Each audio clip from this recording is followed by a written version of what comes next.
Saudara Hakim Ketua Pengadilan Negeri Kabupaten Indramayu menjatuhkan vonis mati untuk terdakwa kasus pembunuhan satu keluarga di Indramayu, Jawa Barat. Keluarga korban menyambut putusan hakim dengan sujud syukur.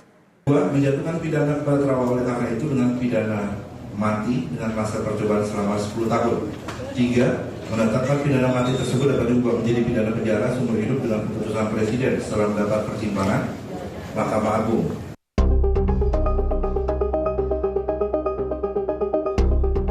Keluarga korban menyambut putusan vonis mati yang dibacakan Hakim Ketua Pengadilan Negeri Indramayu dengan tangis haru dan sujud syukur. Terdakwa Ririn Rifanto atau Irin terbukti melakukan pembunuhan satu keluarga terdiri dari 5 orang pada 28 Agustus 2025 di Kelurahan Pauman, Kecamatan Indramayu, Kabupaten Indramayu, Jawa Barat. Terima kasih banyak, saya puas sekali dia maafin, Ririn maafin semuanya.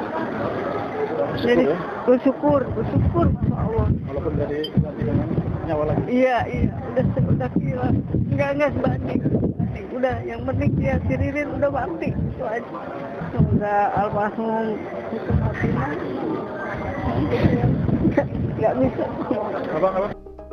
Akhir Agustus 2025 lalu, warga Indramayu digegerkan dengan tewasnya satu keluarga yang terdiri dari 5 orang.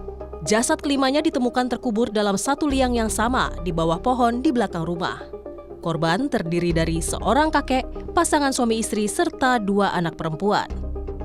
Tim Liputan, Kompas TV, Indramayu, Jawa Barat.